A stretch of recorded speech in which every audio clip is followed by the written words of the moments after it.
Well, we'll Yes. get more into that in this episode of Star Talk Cosmic Queries when we return.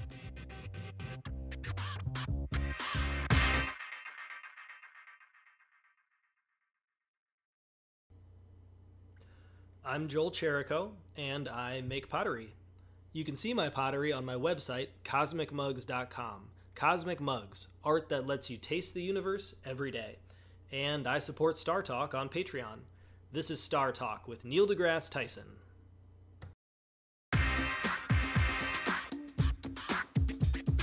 We're back, Star Talk Cosmic Queries. We're talking about star quakes. And my co-host, Matt Kirshen. Matt, where can I find you on the internet? Well, you can find my podcast, Probably Science. I start with the Neil episode. That's always a nice place to start. And, I was a guest once on your Probably Science. I just thought by now it would have been called Certainly Science. I thought it was evolutionary, but apparently not. The longer we do the show, the more probably it gets. It's going to descend through possibly to science. To probably not. Okay. And then I'm on Twitter at Matt Kirshen and technically on Instagram, but I'm very rarely there. Okay, Kirshen, Karshen. And we have as our in-house expert right now on starquakes, professor of astroseismology in the Netherlands. But right now, Connie Arts, I think I pronounced that right, is visiting New York City at a place called the Flatiron Institute, which is in the Flatiron section of Manhattan. And very cool science is happening there. All manner of science. It started with sort of math and astrophysics, but it's spilling into biology and computer science, where very deep problems that need high performance computing and clever people to solve them are invited to then gather their talents and try to solve the secrets of the universe. And Connie Arts is on sabbatical this year. So Connie, we're delighted to have you as part of this podcast. Very grateful to be here. Thank you. Yeah. So we've got some more questions. But before we do that, I just want to be clear that most people's understanding of the word quake is, I think, built in is that it's abrupt and short-lived. That's kind of built into our life experience with a quake. But we now hearing about quakes on completely different timescales. Should you have invented another word to describe a quake that moves on the scale of days or months rather than seconds or minutes? Sure, and I use the term starquakes for popular lectures, but actually in our professional life, we speak of stellar oscillations. So they're global oscillations, they're smooth, they're properly behaved. So for stars, it's a bit less abrupt than for earthquakes, let's say. Okay. So if on Earth they were Earth oscillations, then Matt, maybe you wouldn't have to hide under a desk or in the structural beams of the house. I would just write it out. Just ride it out, surf it out. Keep the knees flexed, keep your core stable. That's all you need. But you would get seasick all the time, because they would always be there, Yeah, eyes on the horizon. That's the secret. Always look out the window. Don't try and look at fixed objects inside. Take me surfing one day out in Los Angeles and teach me. Oh, I'm a terrible surfer, but... okay. So, Matt, what else do we have for Connie? We've got some great questions. By the way, just a side note, I love when we have topics like this, when it's something that is close to Neil's wheelhouse, but just outside it. When it's like in your field of astrophysics, but something that you've never really encountered. They're my favorite episodes, because you like looking how much of an idiot I am. That's what you're saying. I love it when you're just at the edge of Neil's knowledge. It's my favorite. It's the best. Those are my favorite episodes where I learn stuff. So absolutely. This is good. So I'm going to combine these two questions. I like to do this because I want to hear their names anyway. Yes. Absolutely. Dylan and from NAU in Flagstaff and Alejandro Reynoso from Monterey have both asked about what we can actually learn from the oscillation of stars. Dylan says, can we predict its age and or understand the core? And also, do all stars oscillate or just dying stars, supermassive stars, main sequence stars? And then Alejandro says, what have you learned from analyzing starquakes that you couldn't learn with other methods? So basically, they're both asking, what specifically is it that we can learn from these quakes? And Yeah, yeah, Well, yeah, yeah. I'm going to tighten that question and say, what are you learning that we didn't otherwise figure out through other means? Okay. If there's one word that I have to ask to that question, it is rotation of stars. That's more than one word, but internal rotation of stars. And why is that? Let me give the analogy with music again. So we have sound waves that are happening inside a star, but the gas in the star is rotating around, right? And what do you get when you put a musician in a theater play and you make the podium rotate just for the fun of it as a surprise to the musician? The whole You get thing. pissed off musicians. That's what you get. Exactly. I like that No. experiment, actually. You can really do that. But the symphony is destroyed. That's what the audience would say. Now, for me, as an astroseismologist, the frequencies of the waves get shifted, right? And The so Doppler shift. yeah, they get shifted because of the extra motion due to the rotation. And we can measure that. And we're not measuring that at the surface of the star, but inside the star where the starquake has its strongest energy, right? And so what we have come to realize is that the theory of how stars evolve, relying on how they rotate in their interior, is quite off. It's not very good. And that's not surprising, right? Because we could only measure, before we had starquakes, we could only measure the rotation of the star at its external layer. Like for the sun, you see the tiny little dark spots of the sun rotating around. If you're patient, every 26 days, you see them back in your line of sight. But so the sun rotates with a period of about 26 days, but that's just the outer layers. It doesn't say at all how it rotates in its interior. So if you have no information, what can you do? Well, you think, well, it won't be that different. You just Right? assume it's the same, right? You assume it's the same. Everything else rotates as a kind of a unified object. Why Yeah. would I even think some lower level would rotate at a different rate? Well, the stars have many more surprises than us astrophysicists have imagination. Huh? So what? Yes. What a smack! Oh, Matt, did you hear Matt? Yes, Matt, yes. did I just hear this woman Yes. correctly here? Did you- yeah, I stand by it. I'm on Team Star on this one. And that was a smackdown right there. yes, Okay. I always say the stars are right, the theory is wrong if it doesn't match with each other, right? Uh-huh. So thanks to the frequency shifts of these waves, we can now measure how stars rotate around. And why is that important? Well, if they rotate faster or slower, then their material gets mixed in a different way. Yeah, that's also something you can imagine if you take the analogy with coffee drinkers. If you like coffee with milk, you pour milk into your coffee and you don't wait until everything is mixed, because then the coffee is cold and it doesn't taste well anymore. No, you take a spoon and you rotate your coffee.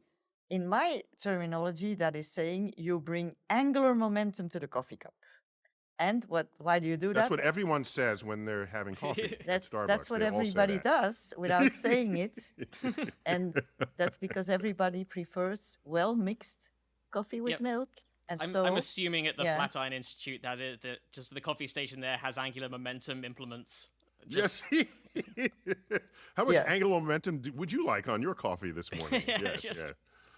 Do you want a metal angular momentum implement or one of the wooden straight ones? It's Yeah. Well, we could do an experiment of how people do that. Huh? But, the diversity of human beings taking their spoons will be large. And in stars, there's a whole range of internal rotation frequencies that we have measured. We have about 2,000 stars now for which this has been measured by many groups in the world with astroseismologists. And so the life of the stars is really going slower if I look at the measurements. You mean so, our estimates for their life expectancy need to be updated to have them live longer than we originally thought? Is Yeah. that what you're saying? Yeah, particularly for the big massive stars. Is that because they're mixing more material into their core? Yeah, they're Giving them a mixing, little yeah. more lease on life? Yeah, and they get more material into their inner part. And in the inner part of the stars is actually a nuclear reactor for me, huh? Because they're the simplest constituent, which is hydrogen, is turned into helium by nuclear fusion. And stars are masterpieces in that. But if you bring more hydrogen into that area where it's hot and dense enough, then the star can live longer. And so the rotation affects how much nuclear fuel you bring inside its interior, actually. That was about to be the Wow. opposite of what I would have guessed, because I was wondering whether the sort of the stirring effect would have sped up the fusion reaction by kind of, you can increase the speed of a chemical reaction. I know that's different from a nuclear reaction by stirring the chemicals together or by increasing the energy in there. But you're saying it's the opposite because it's bringing more fuel in from the outside Yeah, layers that's of the right. star. Yeah, so Right, once the right. nuclear burning is ongoing, the nuclear fusion in stars is stable. Stars can do that very well. We humans can't do that here. Now, It's everything I yeah. know about the nuclear furnace says that it's pretty small relative to the size of the star itself. Do your waves give you enough information about tiny areas like the nuclear core? Yeah, well, tiny. It's 10% of the mass that they typically takes part in the nuclear fusion. So it's still 10%. It's not Of the that mass, small even if it's of the physically mass. small, it's Yeah, got a lot of mass going yeah, on. because Okay. the density is very high. And so Right. if you change that 10% to say 12%, that sounds like, it's only 2%, but that's a lot of fuel, huh? That you Yes. bring into your nuclear reactor. And so Right. then, And increase yeah, the life by yeah. at least 20%, perhaps, or you Yeah, think yeah, yeah, maybe. yeah, Yeah. yeah, yeah. It can really change the lifetime of the star. So so to come And back, Matt, if you yeah. were in the center of a star, you'd be dense too. I just wanted to tell you that. Oh, Okay. thanks. It's one of the nicest things anyone's ever said to me. But so We got more questions, Matt. Bring we them on. do. Keep 'em Aziz coming. from Saudi Arabia says, I wonder if it's possible for a star to have a starquake so strong caused by, for example, nuclear fission or fusion happening or abnormally fast, or caused by any other reason to lose mass. I thought I'd ask that one because we're already talking about fusion. In the formation of stars in the galaxy, you can get shock waves across a gas cloud that's otherwise minding its own business, and it can trigger gravitational collapse and other interesting features. So I'd love that question, Connie. So are starquakes just the product of what's going on, or are they a participant in causing what's going on? Yeah, so you can have all sorts of reasons why stars have these oscillations, right? And they can indeed be caused by the fierce turbulence in the core of a very massive star, because we call that convection, turbulent motions, and they create waves also because again they make the gas compress and expand. But there are also other reasons why stars can have starquakes. Think of the Earth Moon system and tides. Well, half of the stars, or even more if you go to higher masses, they live together with two, and then they have tidal Binary forces. star system. Binary Just star like system, in that yeah. scene in Star Wars where Luke comes out, is it the sand planet, and he sees a double sunset. That's the only accurate science in the entire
fix some shit.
Okay, take care of your shit, bud.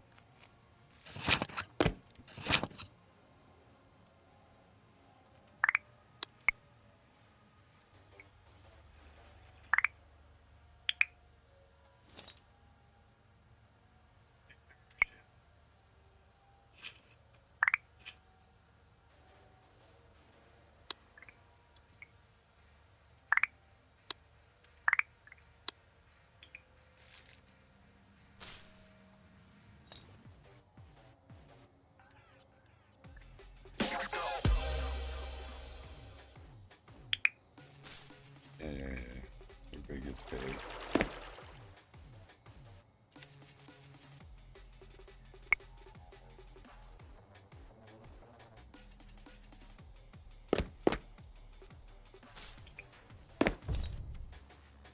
I didn't really pick up any of my pots.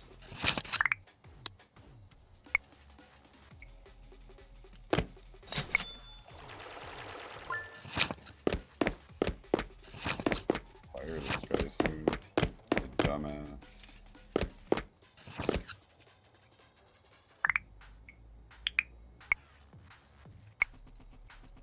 There we go.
Please.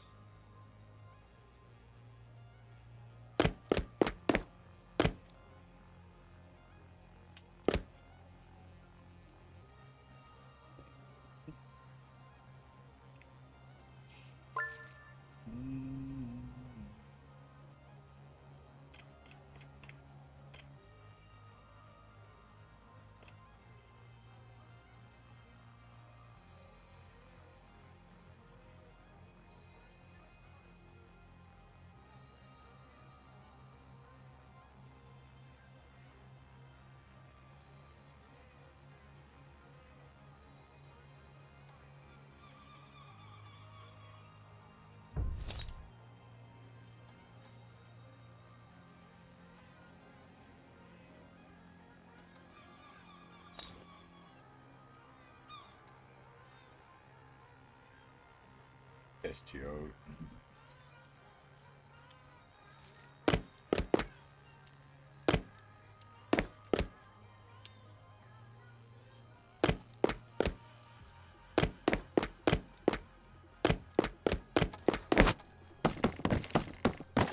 Yeah. There you go.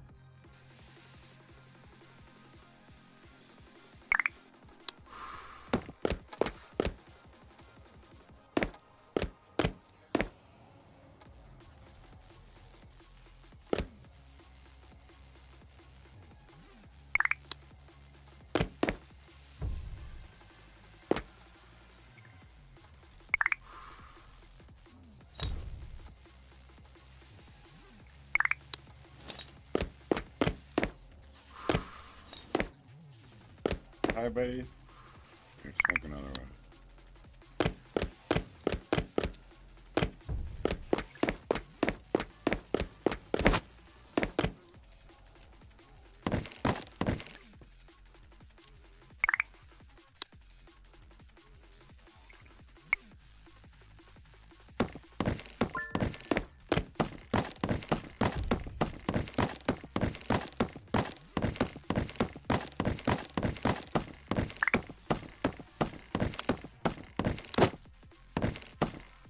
Don't bite.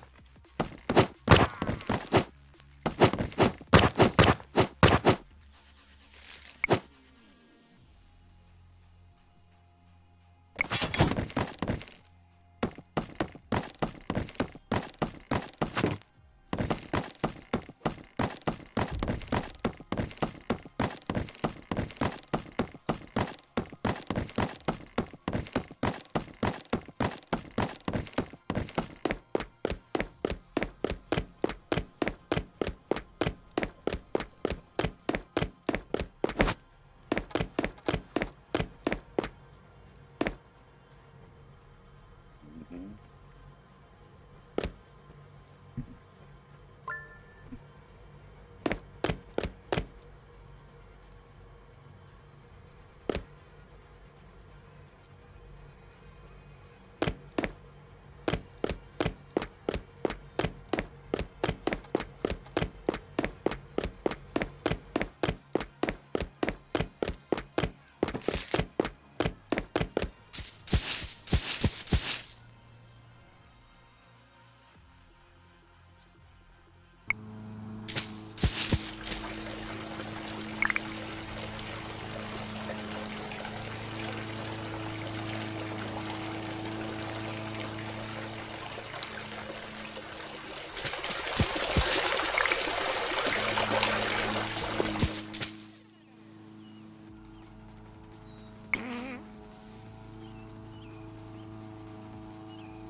Page.